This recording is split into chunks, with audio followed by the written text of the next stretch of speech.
Today we're going to answer an age-old RV black tank question: how well do these black tank flush ports actually work? I bought a real black tank and outfitted it just as it would be in an RV, and I replaced the top of the tank with plexiglass so we can see what's actually happening inside the tank. We'll talk more about this tank a little later in the video. An in-tank rinser is simply a multi-directional spray nozzle on one side that's fed by a water hose on the other. It's common for modern RVs to come from the factory with black tank flush ports, but you can still install these aftermarket if you don't have one. They should always be mounted on the wall opposite of the drain, and you'll see why later in the video. With the tank drained and the drain valve open, you simply connect a hose and turn on the water. What happens next has been argued for years. Some people swear they do a great job of rinsing the inside of the tank, and some people think they're useless. So for our first demo, I'm going to leave the top of the tank off just so I can show you the profile of the rinser jets. Now, in theory, you don't have to regulate the water pressure coming into the black tank flush port because you're technically never pressurizing that line. There are some arguments, however, to running the black tank flush port without a pressure regulator, and we're going to cover that a little bit later. I regulate mine when we're out in the RV, so I'm running my RV water pressure regulator for this test at 50 psi. So let's turn this on and see how this actually works. We have some jets on the back of the rinser shooting straight out against the walls.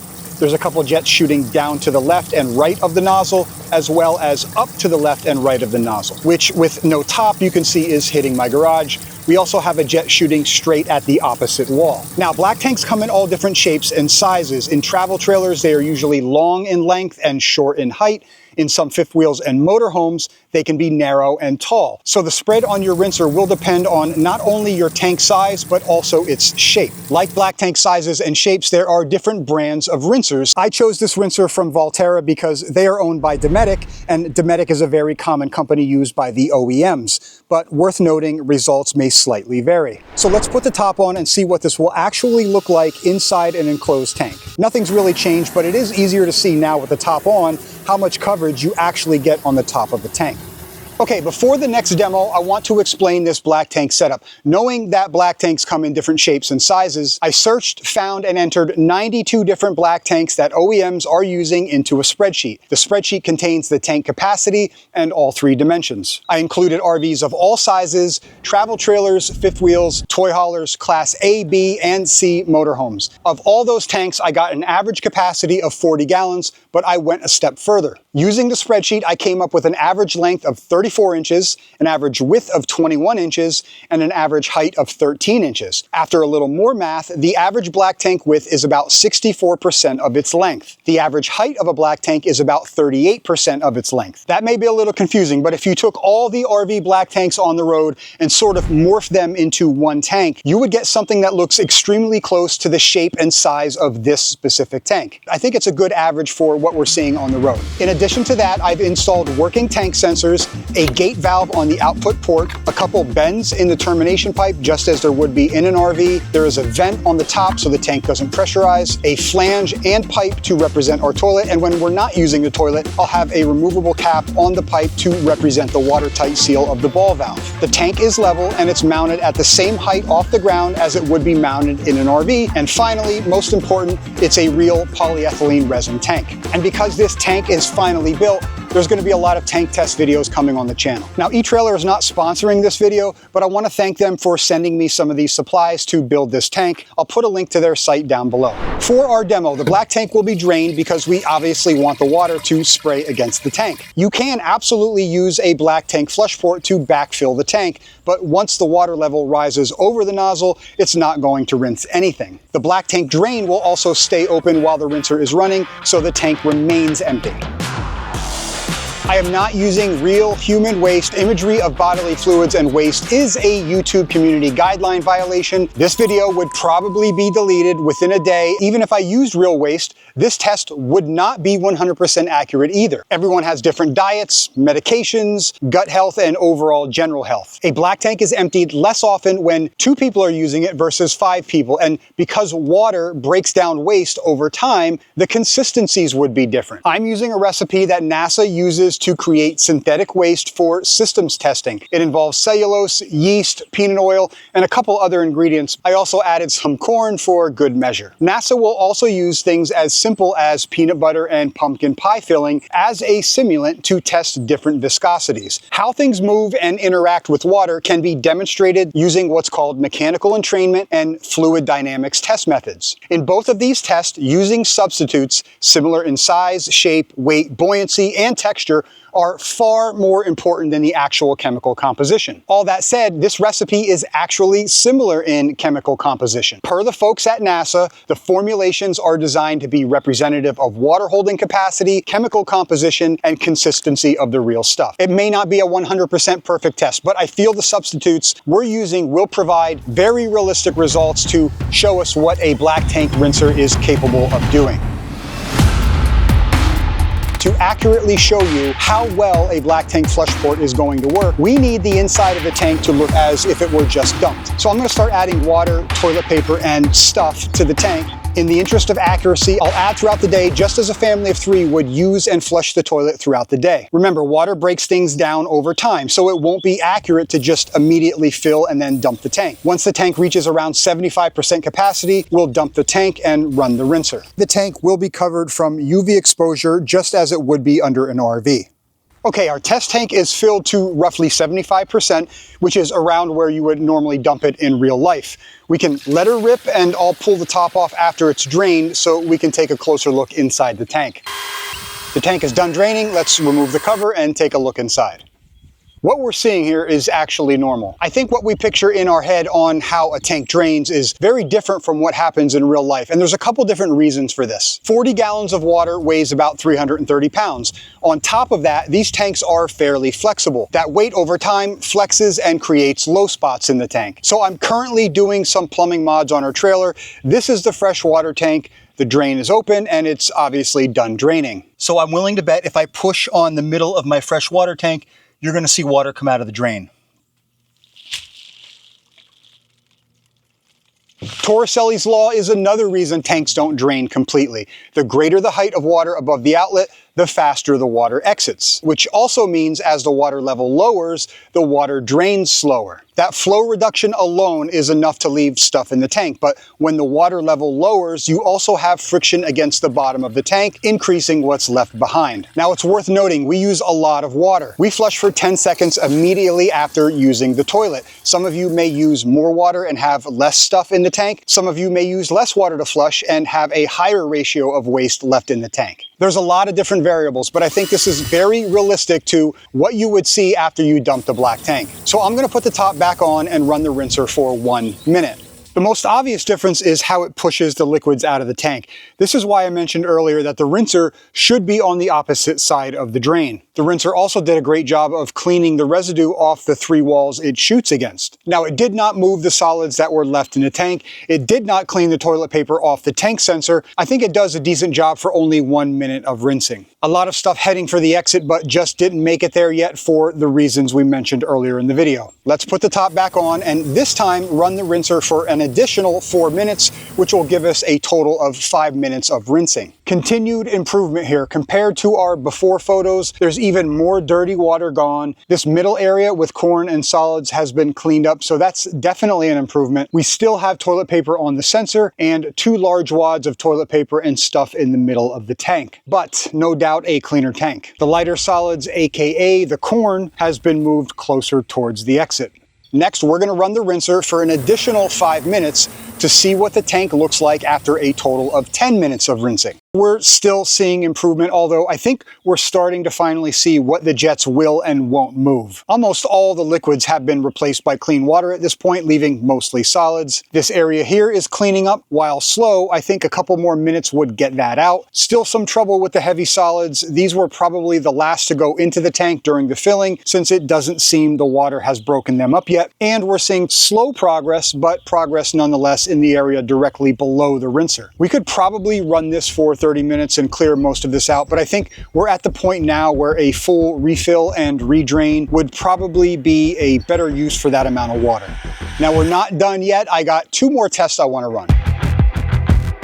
Because NASA is telling us their analog is very similar in chemical composition to the real stuff, I'm comfortable rerunning this test, this time with a tank treatment. I'll be adding one application of liquefied toilet treatment. They are not sponsoring this video. This is just what I've used for the last few years. I'm filling everything as I did before, using the same amount of stuff, toilet paper and water, over the same amount of time. I refuse to charge a membership fee on this channel. All of our videos are free for everyone to watch. So I'd like to thank RV Snap Pads for making this content possible. RV Snap Pads are a one-time installation, permanent solution for fifth wheel and motorhome leveling systems, as well as travel trailer stabilizers and tongue jack feet. Made of recycled tire rubber, they not only help prevent corrosion, they also protect your parking pad or driveway from damage. More surface area means more stability and less slipping and sinking on soft surfaces like dirt or hot asphalt. No coupon code needed, just click our link down below and you'll automatically receive 10% off your order. From everything I've noticed over the last decade of dumping black tanks with tank treatments, I think this is also a realistic scenario of how a treated black tank will look after being dumped. Just like an untreated tank, we have some residue on the walls,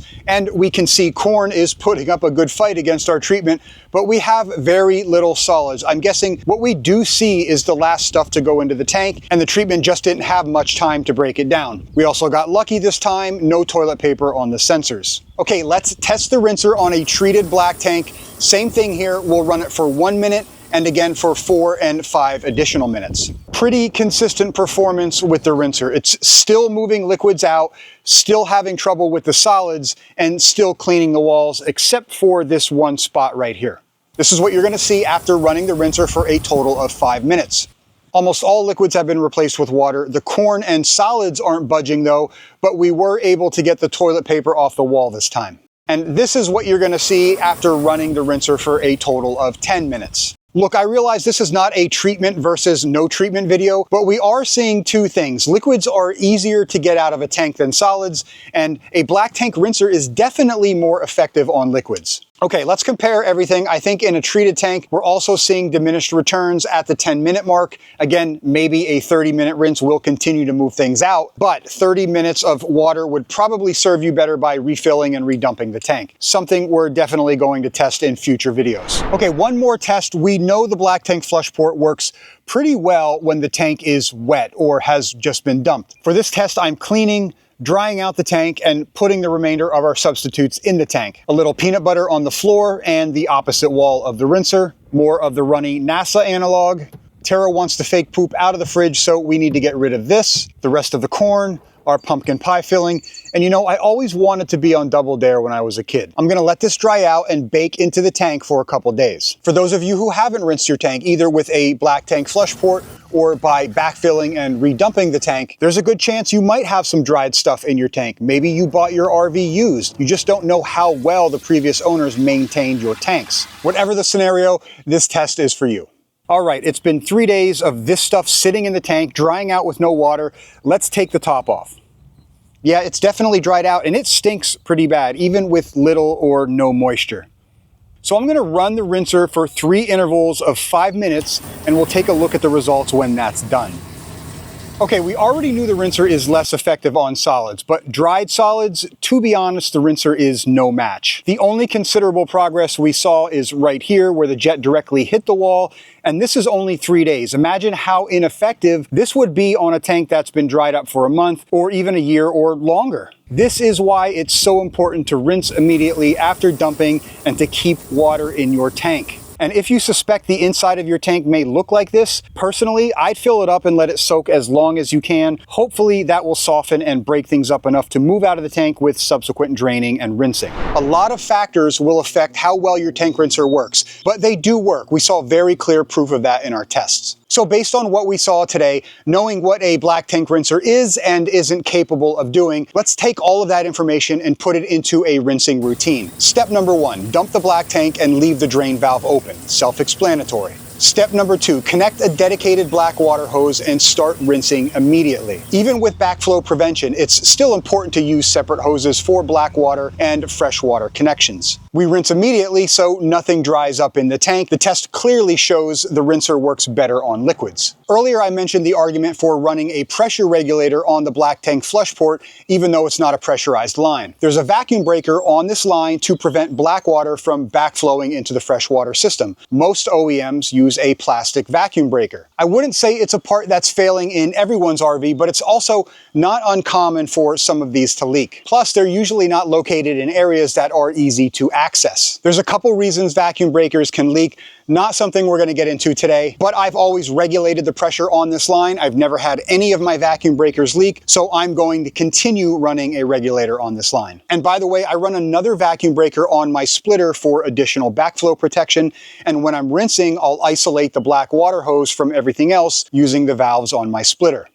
Okay, back to the process. Step number 3, rinse for at least 5 minutes. From our test, we saw that 5 minutes produces a much more noticeable difference over 1 minute, and a 10-minute rinse is where we were seeing diminished returns. But remember, there's a lot of different variables. You may still see dirty water coming out of the tank after a 15-minute rinse. So the effective time length of the rinse may be different for all of us. Step number 4, turn off the water, close your black tank drain, and backfill the tank to about 10% of its capacity. You always want a buffer of water on the tank floor to prevent the poop pyramid. You can backfill by turning the rinser back on after closing the tank drain, by holding the flush pedal on the toilet, or dumping water into the tank using a bucket. It doesn't matter how you do it, just get water back in your tank. Step number 5, and this is important, disconnect your hose from the black tank flush inlet when you're not rinsing. There's a chance the vacuum breaker will purge if you don't allow the input side of the breaker to breathe. It's a little complicated to explain. I will link to a video down below that demonstrates this. But the rule is simple. If you're not using the rinser, do not leave a water hose connected to the rinser inlet, even if the hose's water supply is turned off. I got 2 more important things I want to explain about the black tank flush port. But first, a lot of research and time went into making this video, and there's going to be a lot more tank test videos coming. If you want to support the work we do to help other RVers, please share this video with your friends, give us a like, and I hope you consider subscribing. Okay, 2 final tips. First, regarding the black tank flush port, based on all the different tests we did today, we know they work better on liquids than solids. That means your black tank is going to be cleaner 2 years from now if you start rinsing today. Whether you bought your RV new or used, even if your tank isn't currently in perfect condition, I'd argue the black tank flush port is less effective as an occasional cleaning tool and more effective as a frequent preventative cleaning tool. And last, if you're dumping your black tanks at a shared dump station with a line of RVs behind you, that's obviously not a good time to spend rinsing the tanks. When leaving a site without a sewer connection, I'll just dump the tank, put a little bit of water back in, and then rinse the tanks when I get home. Even if you don't have enough sewer hose to reach your septic system, you can pick up a macerator pump that will grind everything up into a liquid and pump it through a garden hose that you can simply run into a house toilet. They're nice because you can take your time rinsing and cleaning your tanks at home. For your convenience, I'll put the 5 rinsing steps on the screen right now so you can make a copy or modify them to fit your lifestyle. Links to everything in the video are down in the video description. I hope this video helped you out, and we'll see you in the next one.